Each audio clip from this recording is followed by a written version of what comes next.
Well, good afternoon, everyone. This is Kevin Tate. I will be the host to this afternoon. Thank you for joining us on our first ever POMA webinar. This is something we intend to do each month.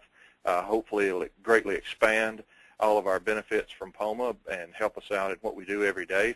Today's webinar is going to be presented by Tammy Sapp. I don't know who would not know Tammy, but Tammy is extremely qualified to do this particular webinar because she has been on both sides of the fence that today's webinar would address.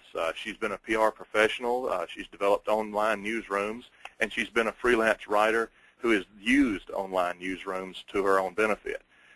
Her career has included time with Oklahoma Department of Wildlife Conservation, the National Wild Turkey Federation, Tammy Sapp Communications, and she's now with the Remington Outdoor Foundation. So without further ado, I'd like to welcome Tammy Sapp. Well, thank you so much for that great introduction, Kevin, and welcome to everybody to POMA's very first webinar. I'm really excited. Today we're going to talk about newsflash, you need an online newsroom. And since you're with me today, I know you have that newsflash on your radar screen already, but I'm going to go ahead and jump right in. We have a lot of material to talk about in a short time, but I want to start out by telling you why an online newsroom is so important to the success of your business. Now, a lot of you might be sitting there thinking, well, heck, I already have a website to sell my products and services. What do I need an online newsroom for? Well, I'll say think of it this way. Basically, you're in a race with your competitors to provide information to the outdoor media in the most convenient way possible. That's kind of the name of the game here, is to make things as easy as possible for someone to tell your story about your product or service. Now, one reason an online newsroom is so important is that if you didn't have one, an outdoor communicator might be on your website, and they might be searching around your site, clicking buttons, but they're not finding what they need.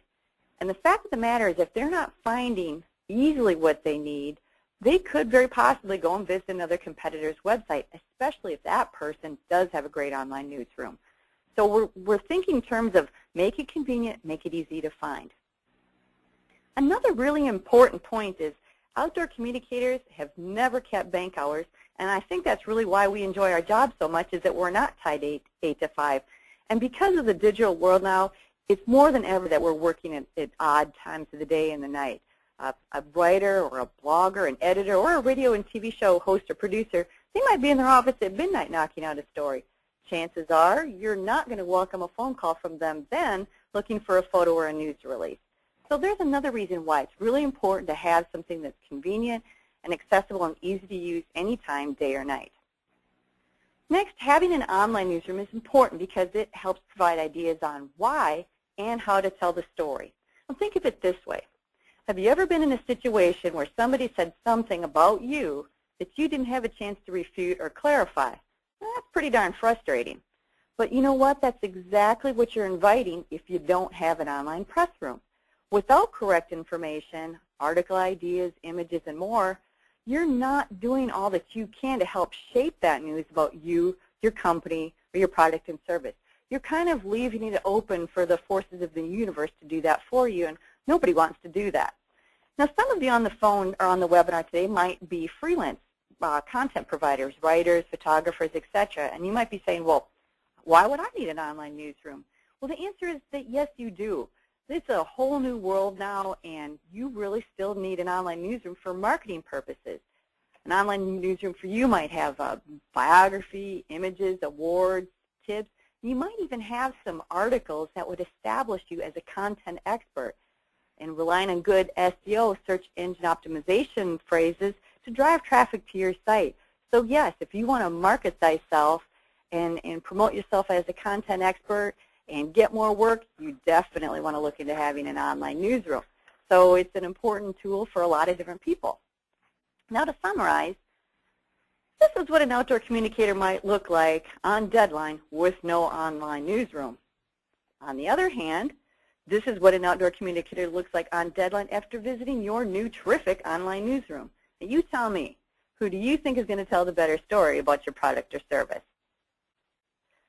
Now, the very first step to a good newsroom is, if you want outdoor communicators to visit your newsroom, well, then you have to make it easy to find. Now, it sounds like a really simple concept, right? But you'd be surprised how many sites tuck their newsroom at the very bottom of the page, or they hide it under some obscure link like About Us or Corporate Info. Now, this is a fabulous site. I've used it many, many times, both professionally and personally, because I enjoy gardening. But if you want to find the newsroom, you have to scroll all the way to the bottom and look all the way to the right-hand corner, and I've circled it. There is the press room. So it takes a little bit of effort to find it. Now, on the other hand, Recreational Boating and Fishing Foundation, they've done a pretty smart thing. They've put the link of their website above the fold on their homepage. Come on, hit us over the head with it. Help us find it. I really like what they've done with this site. Now, like any product or service, of course, there are varying levels of quality and different features when it comes to online newsrooms. You can have a really snazzy newsroom like this one, which the Tennessee Department of Tourism puts out. They have tons of bells and whistles on here, all kinds of different features. It's decorated. It's designed very nicely. It's really an impressive newsroom. Or you can have a newsroom that's really more simple and to the point. Now, I really like this particular newsroom a lot. When it comes to online newsrooms, good looks are great, but really where it's at is functionality. That's where the rubber really meets the road. You know, don't make a writer ponder when they get to your site whether they should be clicking on a news alert, a news article, a news release, or a newsletter. Help them understand at a glance what they're getting into before they click. I like this newsroom because I can tell. If I click on the little folder, I'm going to go to a media kit, or I'm going to go to the press release section. Very, very clear. Now, the visitflorida.com is another site I think that does a terrific job of making it very clear what you can expect to find with each click. They're very obvious. I'll find corporate information, news releases, photo, video, ideas for feature, research information about Florida tourism. And what I love best is they have a contact button that is so big and so obvious that even at 2 in the morning, I don't think I'd miss that one. Now, that leads me to my next point about contact information. This Florida site has something that every outdoor communicator absolutely adores, and that is PR contact information. Now, if you think I'm just saying that, nope, it's true. We actually surveyed POMA journalists, and in this survey, they overwhelmingly said the most important thing about a newsroom is it has to contain PR contact information. Now, when I say contact information, I'm talking real person's name, real person's email address, and real person's phone number. What I love about Florida site is not only have they given me all that great stuff, I even have a photo of the person I might call or email and what their media content focus is. Now, on the other hand, if you don't want to be bothered by an outdoor communicator, don't provide a name or email address of your PR contact. Instead, give us that old info@companyname.com. That's so impersonal, it makes you wonder, will info@companyname.com ever answer me back if I email them? Or worse, provide that dreaded contact form. Nothing says don't hold your breath in this contact form. Now, I don't know about you, but I've fallen for this one many times. I've filled out the contact form. I'm sweating. I'm desperate. I need this information right away. And if someone, in fact, did ever contact me back, it was usually days after I needed the help. So you know how frustrating that is. You know what they say, fool me once, shame on you. So don't do that. Stay away from the contact form. Instead, man up and provide a real person for the media to deal with. Now, in that POMA survey, the journalists also told us some really important features that they think should appear on an online press room. This is what they want to see: product lists, product descriptions, specifications, and catalogs. Many also said a manufacturer's suggested retail price, or MSRP, is another super important piece of information to include. Now, you might be thinking, hey, I already have all that information on my website. It's just located under another button. Great, but here's what I say. Make it easy to find by putting a link or some way to get to that information in your newsroom. Make your newsroom a one-stop information shopping service. Don't make that journalist start digging around your website trying to find something. So remember, make it easy, make it easy to find and easy to navigate. Now, the next thing outdoor journalists have on their list for what makes an awesome online newsroom are press releases. Well-written press releases with facts and information, the ones that don't spew crazy lines like wild widgets, the dominant and preeminent force among all widgetry in the universe. Now, if you think I'm kidding about a line like that, I'm exaggerating a little, but not a whole lot. Your boss may like that stuff, but it really just gets in the way of what your readers want to know. Now, I could go on for probably an hour about what makes a good press release, what doesn't make a good press release, but really the bottom line is it should answer these questions. What's new about the product? Why is it better? Why should the consumer have the product or service? So provide some basic information that the media really needs to use. Now, press releases have gotten really fancy in the recent years. People are embedding video and images and all kinds of neat stuff. And there's a great temptation to provide your news release in a PDF format. But I'd say hold off on that because PDF formats they're kind of a hassle. Almost says, please don't use me. They may look really pretty, but when it comes down to cutting and pasting from a PDF format, it's not very easy. You sometimes get weird things in there, like if you have a caption with a photo, it'll dump it right in the middle of the story, and you got to go figure where it is and weed it out. So just go with the Word document. It's a lot easier for the journalist to cut and paste from, very simple to use. And another important thing is make sure you include the date that the news was distributed. That is really important. And I don't want to pick on this site, Texas Tourism site, but you can see their list of press releases aren't dated. And I know journalists, when they're in a hurry, they're looking at a press release, they find the perfect title, they click on it, and what the heck, it was done in 2005? Well, that's no good. So make it really, before they click on it, tell them when the press release was distributed. Now, if a picture is worth 1,000 words, then make sure you're telling the whole story by offering an online photo gallery with static product shots and lifestyle images that show people using the product. It's even better if you can provide a suggested photo caption, or at least a caption that identifies the product or individuals in the photo. When you do that, you have hit a home run.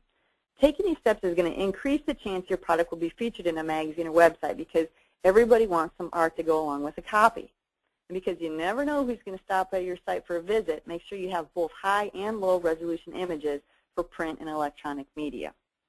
Now, when we're talking about images, downloadable is the key term here because people work odd hours. To increase the likelihood of your product being featured, make sure your images are immediately downloadable. I really like this site. I go into the site, I can tell the name of the product right away, I get some instructions on how to download, and boom, I get a high or low resolution photo. That's beautiful.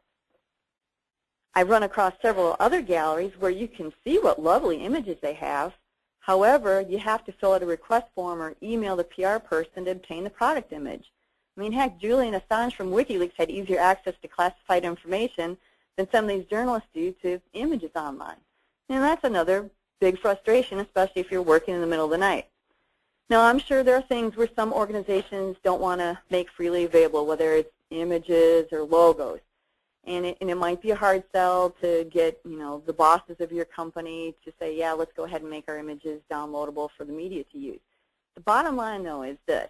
If you're in the business to sell products and services and you want the media's help in telling your story, you have to make it convenient to download your product and lifestyle images.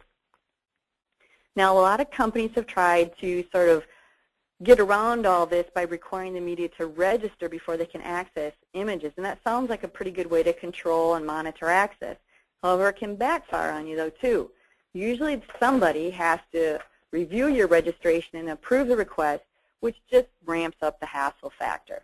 And it could even be a deal breaker if there's a writer on deadline. So not only can this be a significant barrier if somebody's working after business hours, you also have the registration requirement having another password to create and manage. And I think we all pretty much have enough passwords in this day and age. Now, there's several other goodies that you can include in your online newsroom that's going to make sure it's a rich resource that'll keep the outdoor media coming back for more. One item that you can include in your online pressroom are press kits or media kits. What these are a pre-packaged set of tools and resources that promote a particular program, project, event, or product launch. Media kits usually contain press releases and fact sheets, and we'll talk a little bit more about fact sheets later. They'll have downloadable photos, logos, and other graphics, bios, product and service information, feature story ideas, and more. And I really liked Oregon's way they approached press kits. They had special press kits for people that enjoyed outdoor activities. They had press kits for history buffs and foodies, and I thought that was a really neat approach to media kits.